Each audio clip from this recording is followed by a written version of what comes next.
여러분 안녕하세요. 쌤서이TV 최서입니다. 오늘은 2027 학년도 수능 완성에 수록되어 있는 현대소설 한 작품을 가지고 왔는데요. 바로 김성한 작가의 무명로라는 작품입니다. 여러분 이거 혹시 본 적 있으세요? 단편소설인데요. 기회가 된다면 한 번쯤은 읽어볼 만한 그런 작품이다. 자, 이 작품은요. 1950년대 혼란한 시대라고 되어 있는데 1950년에 발표한 작품이거든요. 네, 여러분 50년 하면 해방 직후에 우리나라 상황이 굉장히 어지러웠잖아요. 바로 그 시대를 살아가는 아주 탐욕적이고 이기적인 인간의 모습을 보여주고 있는 작품입니다. 그런데 그런 인간만 있는 건 아니잖아요. 그런 시대의 혼란 속에서도 한 줄기의 희망을 보여주는 그런 인물도 소개를 하고 있다라는 의미가 있습니다. 자, 제목 먼저 알아보러 가볼게요. 무명로잖아. 무명이라는 것의 의미가 뭐죠? 그렇죠. 빛이 없다라는 거예요. 이 로라는 건 어떤 길 같은 거. 그러니까 빛이 없는 암흑의 길이라는 의미로 1차적으로 읽을 수 있을 것 같고요. 또 무지하다라는 의미로도 읽을 수 있거든요.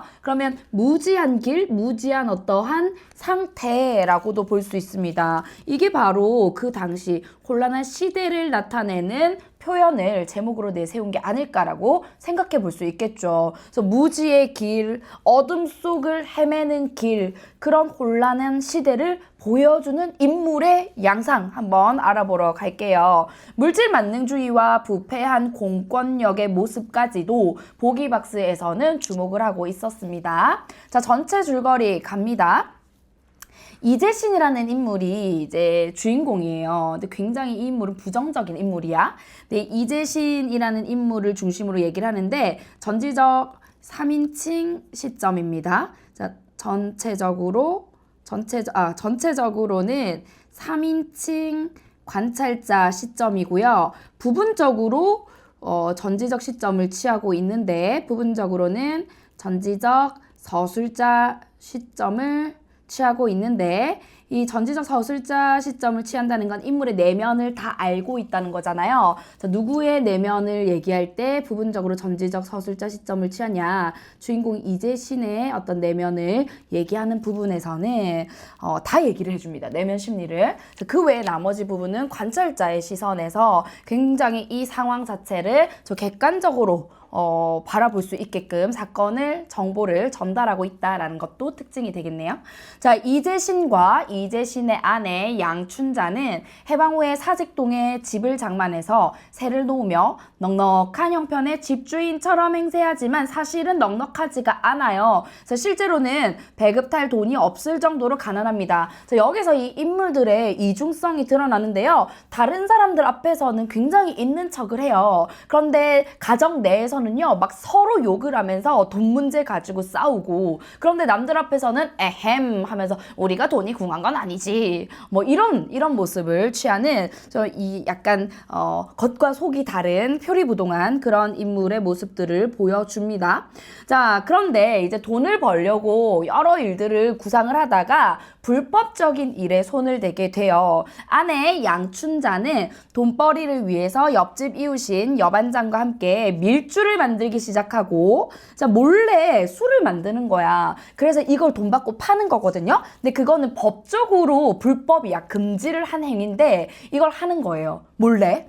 그리고 이재신도 이제 아내가 이렇게 해서 돈을 버는 걸 보고 되게 좋아해, 마음속으로는. 그런데 이제 나중에요.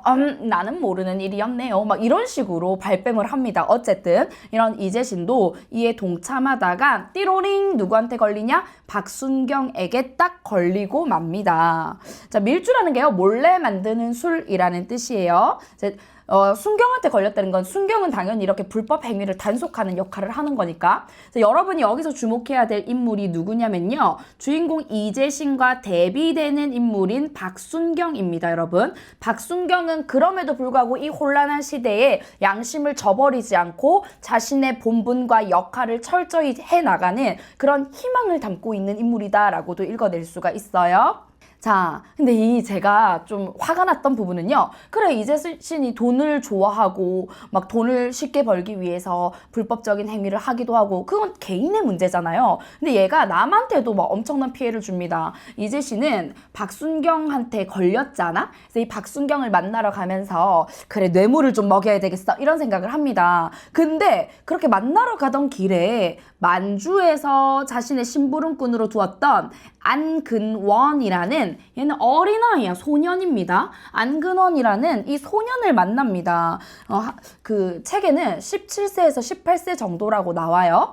그런데 이 이재신은요, 오징어를 팔면서 지금 힘들게 생계를 유지하는 안근원에게 거짓말 치면서 사기를 쳐가지고 돈을 얻어내요. 저는 이 대목에서 굉장히 실망을 했는데요. 막 내가 있잖아, 뭐 마카오 무역을 준비하고 있는데, 그래, 너 그 물건 떼서 파는 거 그거 내 사무실에서 조금 편안하게 또 큰 거래처 뚫어가지고 해줄 수 있을 것 같기도 한데 막 이런 식으로 나와. 근데 이 해맑고 순수한 이 안근원은요, 그 말을 또 믿고 그러면은 제가 조금이라도 모은 돈이 있는데 그걸 좀 드릴게요 이러면서 돈을 홀라당하고 줘버려요. 이 이재신은요, 그 돈을 받아가지고 어허라 잘 걸려들었다 이러면서 그걸 또 흥청망청 쓰고 그리고 뭐 순경에게 뇌물 먹이고 그런 데 쓴단 말이야.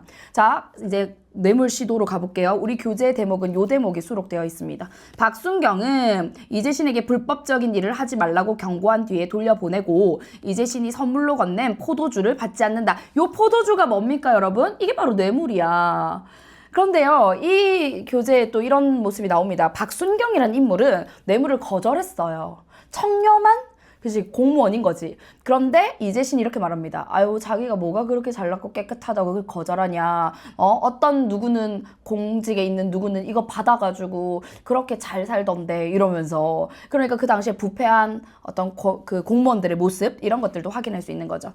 자, 위선적 인간 이재신은 뇌물을 받지 않는 박순경을 어리석다고 생각하며 집으로 돌아와서는 사람들에게 박순경으로부터 포도주를 선물 받았다고. 이거 거짓말이잖아. 자기가 주려고 했던 뇌물을 박순경이 거절해서 그냥 가지고 온 건데 자기 가족들과 그 집안 사람들한테는 나 이거 선물 받은 거야, 우리 같이 먹자 이러면서 끝까지 양심을 버리고 뉘우침 없는 그런 모습으로 그려지면서 작품이 마무리가 됩니다. 자, 여기까지가 전체 줄거리예요. 근데 제가 여러분과 조금 나누고 싶은 장면이 있어가지고 가지고 와봤습니다. 한번 보여드릴게요. 바로 이 부분, 이제 안근원이라는 그 어린 소년을 만나서 사기치는 부분입니다. 저축은행 옆 골목을 들어서서 몇 걸음 옮겨 놓았을 때 큰 보따리를 한 손에 들고 한 손에는 보자기를 날리면서 17, 18세 된 소년이 바른편은 오른편이야. 바른편 골목으로부터 나오더니 앞에 와서 꾸벅 인사를 했다. 만주에서 호강할 때 잔심부름을 시키려고 두었던 안근원이었다.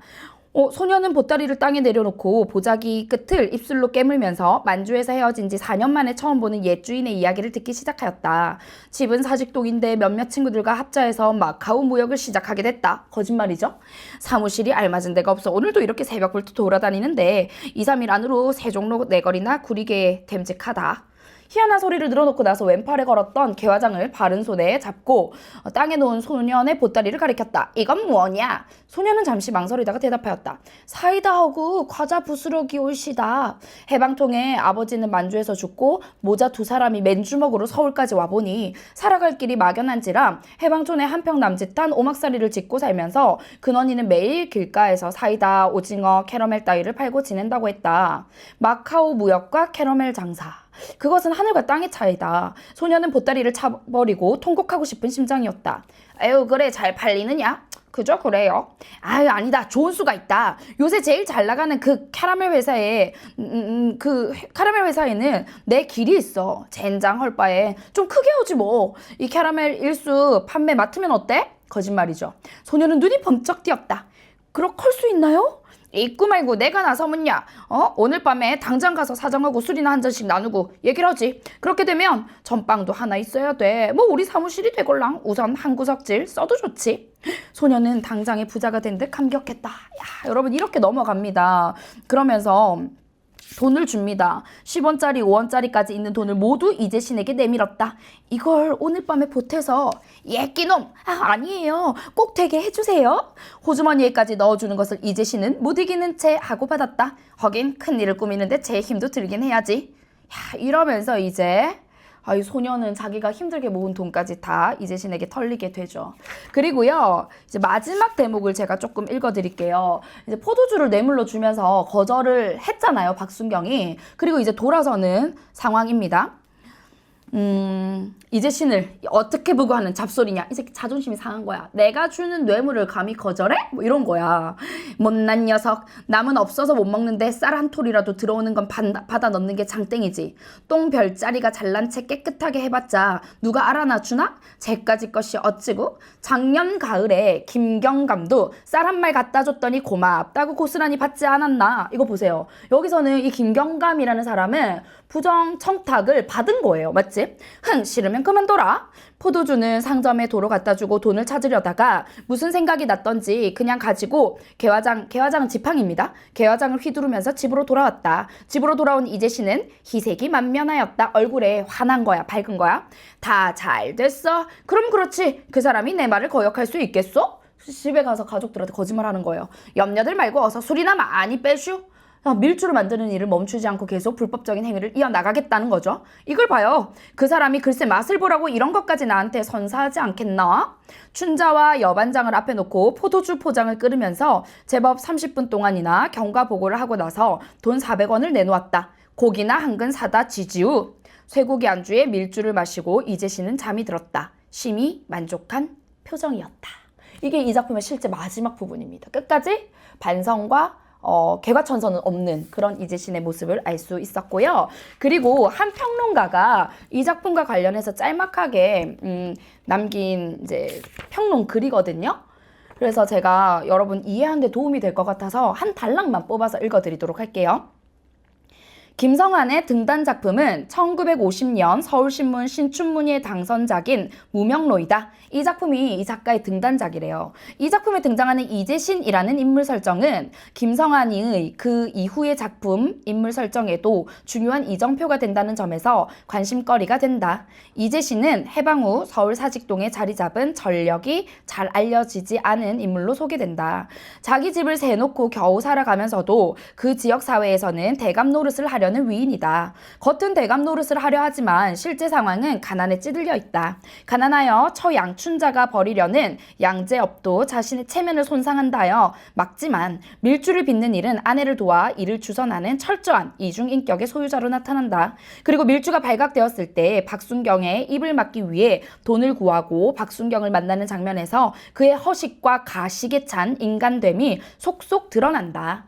만주에서 살 때 잔심부름을 시키려고 두었던 안근원을 만나 그가 푼푼히 모아온 돈을 사기에 가는 이재신의 행각은 전형적인 거간꾼의 모습을 보이기 때문이다. 자신의 체면과 위선을 내세워 자신보다 못한 자들을 괴롭히고 있는 이재신의 행위는 양심을 내팽개치고 시대마다 용하게 잘도 살아가는 모렴치한 자들의 한 전형으로 볼 수 있다. 그러니까 강약 그런 인물의 모습이었다라는 거 알 수 있습니다. 짠! 우리 무명로, 김성환 작가의 무명로라는 작품 전체 줄거리를 아주 샅샅이 훑어봤습니다. 자, 쌤서희TV 오늘은 여기까지고요. 구독과 좋아요, 알림 설정은 수능 국어로 가는 1등급의 지름길을 활짝 열어드립니다. 다음 영상에서 또 만날게요. 안녕!